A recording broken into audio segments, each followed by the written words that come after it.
સૌ મિત્રોને જય સોમનાથ. ઓમ નમઃ શિવાય. પ્રિય મિત્રો, તમારો દિવસ શુભ રહે, મંગલમય શુભકામના. હું બિલીમાંથી જોગીભાઈ વ્યાસ, આપ સૌનું આપણી જોગેશમાં હાર્દિક સ્વાગત છે. મિત્રો, આજરોજ જોઈશું આજનું શુભ પંચાંગ.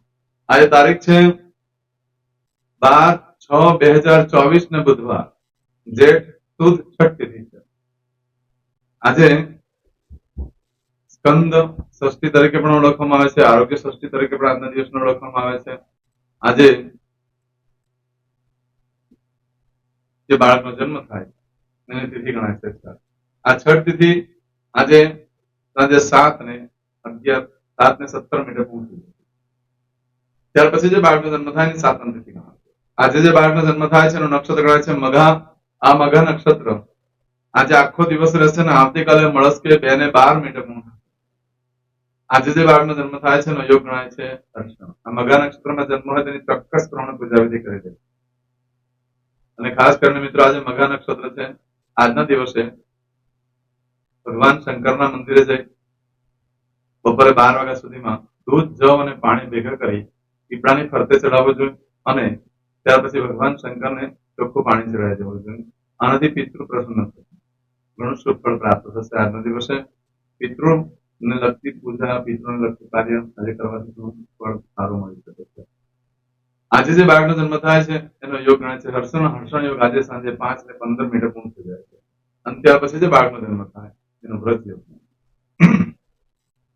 આજે જે બાળકનો જન્મ થાય છે એનો કરણ ગણાય છે કૌલવ. આ કૌલવ કરણ આજે સવારે 6:19 પૂર્ણ થઈ જાય છે. આજે સવારે 6:19 પછી જે બાળકનો જન્મ થાય એનો 33 કરણ ગણાય છે. આજે જે બાળકનો જન્મ થાય છે એની રાશિ ગણાય છે સિંહ રાશિનો અક્ષર આવે છે મન, એટલે સિંહ રાશિનો સ્વામી સૂર્યનારાયણ ભગવાન છે. આજે આખા દિવસમાં કોઈ પણ બાળકનો જન્મ થાય બધાની રાશિ સિંહ ગણાય. સિંહ રાશિ 14 તારીખે સવારે 11:55 પૂર્ણ થાય છે. ત્યાં સુધી જે બાળકોનો જન્મ થાય બધાની રાશિ સિંહ ગણાય. આ રાશિ, તિથિ, વાર, નક્ષત્ર યોગકરણનું બહુ જ મહત્વ છે. એમાં જેનો જન્મ હોય તેની ચોક્કસ પ્રમાણે પૂજા વિધિ કરી લેવી જોઈએ, જેથી કરીને જીવનમાં સંઘર્ષ ઓછો થઈ જાય છે. આજે જે કોઈ મારા સબસ્ક્રાઇબ મિત્ર અથવા મારા પરિવારના કોઈ પણ સભ્ય આજે વર્ષગાંઠ હોય, મેરેજ એનિવર્સરી હોય, આ બધા કાર્યક્ષેત્રમાં તમને દિવ્ય સફળતા ભગવાન પ્રાપ્ત કરાવે, તમારું આખું વર્ષ સુંદર રીતે વ્યતીત થાય એ હું સૌના દાદાને પ્રાર્થના કરું છું. પરંતુ મિત્રો, આજના દિવસે આજનું સુકન કરી લેજો, આખું વર્ષ સુંદર રીતે વ્યતીત થશે. આજના દિવસે મારા કોઈ સબસ્ક્રાઇબ મિત્ર, મારા પરિવારમાંથી કોઈ સદસ્ય કોઈ ઇન્ટરવ્યુ આપવા જરૂરી છે, કોઈ નોકરી ધંધા માટે જરૂરી છે, કોઈ નવો વેપાર ધંધો ચાલુ કરવા જરૂરી છે, કોઈ હરીફાઈ ભાગ લેવા જરૂરી છે રમત ગમતમાં, તેમજ આજના દિવસે કોઈ વિદેશમાં જરૂરી છે, કોઈ ધર્મક્ષેત્રની યાત્રા માટે જરૂરી છે, કે આજના દિવસે કોઈ ઓપરેશન કરવા માટે જરૂરી છે, કોઈની ડિલિવરી હોઈ શકે, આજે કોઈની સગાઈ પણ હોઈ શકે, આજે કોઈની છઠ્ઠીની પૂજા પણ હોઈ શકે. આજે આમ તો સગાઈ કરવા માટે યોગ્ય દિવસ છે, સગાઈ થઈ શકે છે. આજના દિવસે આવા કોઈ પણ કાર્ય કરવા માટે તમે જઈ રહ્યા છો, જે કાર્યમાં તમને દિવ્ય સફળતા પ્રાપ્ત થાય એ હું સોમનાથ દાદાને પ્રાર્થના કરું છું. પરંતુ મિત્રો, આજે તમે જાઓ છો ત્યારે આજનું સુકન કરીને જાઓ તો કાર્યમાં સારી સફળતા પ્રાપ્ત કરી શકશો. આજના દિવસે ઘરેથી નીકળો છો ત્યારે વડીલ વૃદ્ધ વ્યક્તિને વંદન કરીને જવું જોઈએ, પિતૃના ફોટાને વંદન કરવા જોઈએ, તેમજ ઘરમાં દેવસ્થાનમાં વગેરે રાખીને ભગવાનને કહેવાનું મારી સાથે મારા કાર્યમાં રહેજો, સારામાં સારી સફળતા પ્રાપ્ત થઈ શકશે. આજના દિવસે ખાસ કરીને તમે નીકળો છો અને પાવૈયા મળી જાય છે, જેને કિન્નર કહેવાય, માસી કહેવાય, એ જો સામે મળી જાય છે, તે લોકોને કઈ દાન પૂર્ણ કરે, તે લોકોના આશીર્વાદથી ભાગ્ય પરિવર્તન થતું હોય છે. આજે ગાયને ખાટા મીઠા ફળ ખવડાવવાનું પણ બહુ મહત્વ હોય છે. આજે ગાયને ખાટા મીઠા ફળ ખવડાવવાથી બુદ્ધ પણ પ્રસન્ન થાય છે અને રાહુ ગ્રહ પણ પ્રસન્ન થતા હોય છે. આજના દિવસે આખા દિવસમાં કોઈ પણ કાર્ય કરવામાં આવે તો એના માટે પણ એક ચોક્કસ શુભ સમય મળે છે. તો આજના દિવસ તો શુભ સમય જોઈએ આપણે તો સવારે 6 થી સવારે 9 વાગ્યા સુધીનો સમય શુભ રહેશે.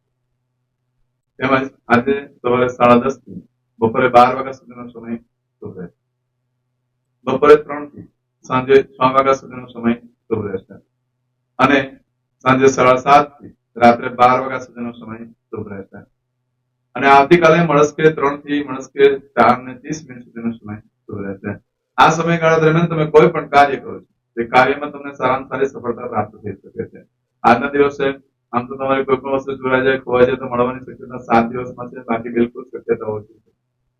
આજના દિવસે કોઈ પણ કાર્યનો આરંભ ન કરશો, ન કોઈ ખરીદી કરશો, ન કોઈ વેચાણ કરશો, ન કોઈ કાર્યનો પ્રારંભ કરશો, કારણ કે આજે કરેલા કાર્યમાં તમને વારે ઘડીએ મોટું નુકસાન થઈ શકે છે.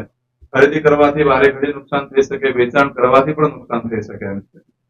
બને ત્યાં સુધી આજે જે કંઈ કાર્ય કરો છો એમાં મોટા ભાગે અકસ્માત થવાના યોગો ઉભા થતા હોય છે.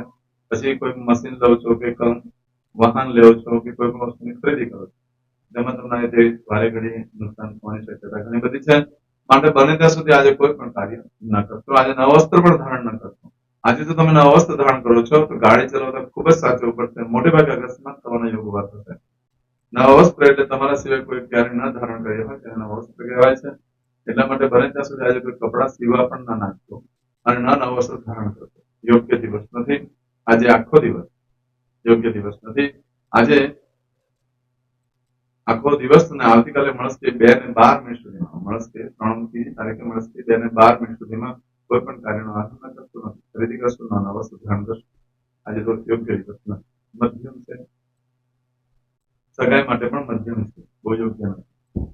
આજના દિવસે કરશો આજનો સંકલ્પ પાણી અદ્યતને માસના માસોત્તમ બ્રહ્મ પવિત્ર જ્યેષ્ઠ માસે શુભે શુક્લપક્ષે સપ્તમ્યાયામ સૌમ્યવાસનિતાયામ ષષ્ઠીમ્યામ અંતર્ગત સપ્તમ્યામ સૌમ્યવાસનિતાયામ. દરેક જણાએ પોતાનું ગોત્ર બોલવાનું છે. ગોત્ર ખબર નહીં હોય તો કાશ્યપ ગોત્ર બોલવાનું છે. હવે દરેક જણા બોલવાનું ઉત્પન્નેન, પછી તમારું નામ બોલી જાઓ.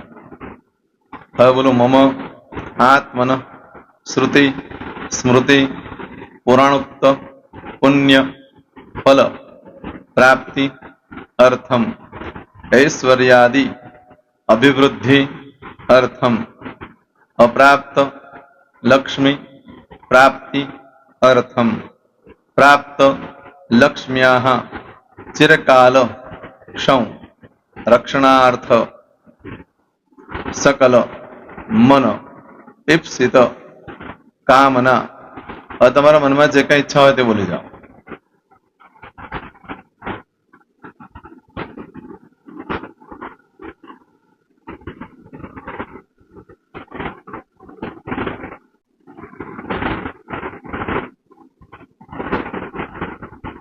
બોલો અનુસાર્થ સમ સિદ્ધિ અર્થમ લોકે સભાયામ રાજદ્વારે વ્યાપારે વિદ્યા અભ્યાસે સર્વત્ર યશ વિજય લાભાદિ પ્રાપ્તિ અર્થમ ઇહ જન્મની જન્માંતરે વા સકલ દુરિત ઉપશમનાર્થમ ચતુર્વિધ પુરુષાર્થ સિદ્ધિ અર્થમ ત્રિવિધ તાપ ઉપશમનાર્થમ તથા ચ મમ જન્મ સમય ઉદિત નક્ષત્ર યોગ કરણ રાશિ તિથિ વાર દેવતા દ્વારા અશુભ ફલ દોષ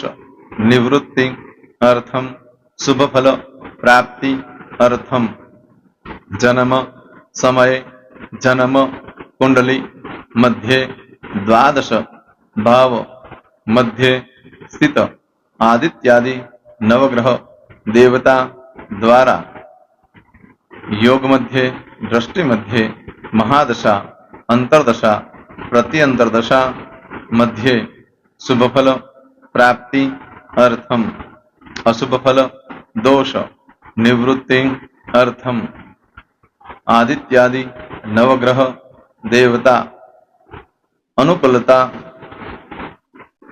સિદ્ધિ અર્થમ દશ દિગપાલ દેવતા પ્રસન્નાર્થમ ભૂત પ્રેત પિશાચાદિ દ્વારા રચિત દોષ ભય રોગ નિવૃત્તિ અર્થમ તથા ચ મમ. હવે જેના લગ્ન થઈ ગયા છે એ લોકોએ બોલવાનું છે. મમ દાંપત્ય જીવન મધ્યે સુખાકારી પ્રાપ્તિ અર્થમ.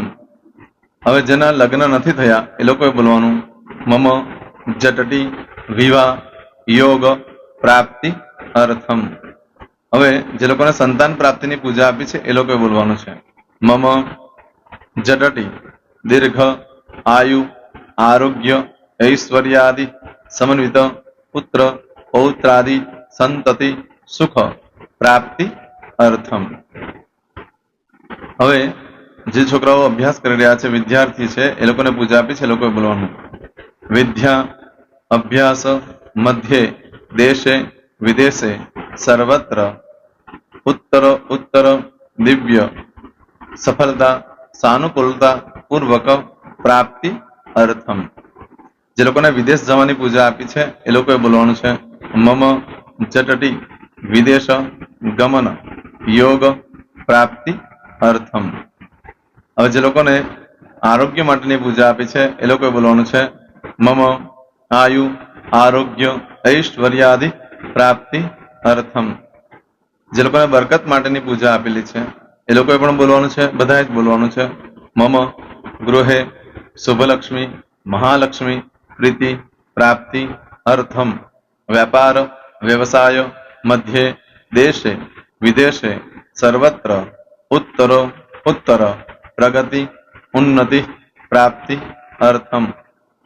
હવે દરેક જણાએ બોલવાનું મમ ભય રોગ શત્રુ બાધા મારણ તારણ મંત્ર તંત્ર અરિષ્ટ દોષ પીડા નિવૃત્તિ અર્થમ. હવે તમે જે ભગવાનની પૂજા કરી રહ્યા છો એ બોલો, એ લોકો ભગવાનનું નામ બોલી દો દરેક જણા.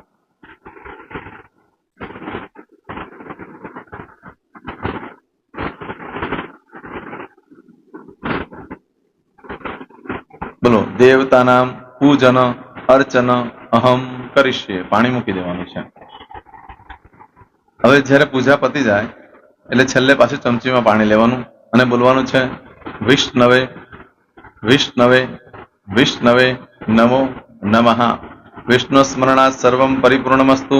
એતાની ગંધ પુષ્પ ધૂપ દીપ નૈવેદ્ય તામ્ર દક્ષિણ વક્ષણ સહિત બોલો મમ સકલ મન કામના સિદ્ધિ અર્થમ પૂજન અર્ચન. જે ભગવાનની પૂજા કરી હોય તે દેવનું નામ બોલી દો.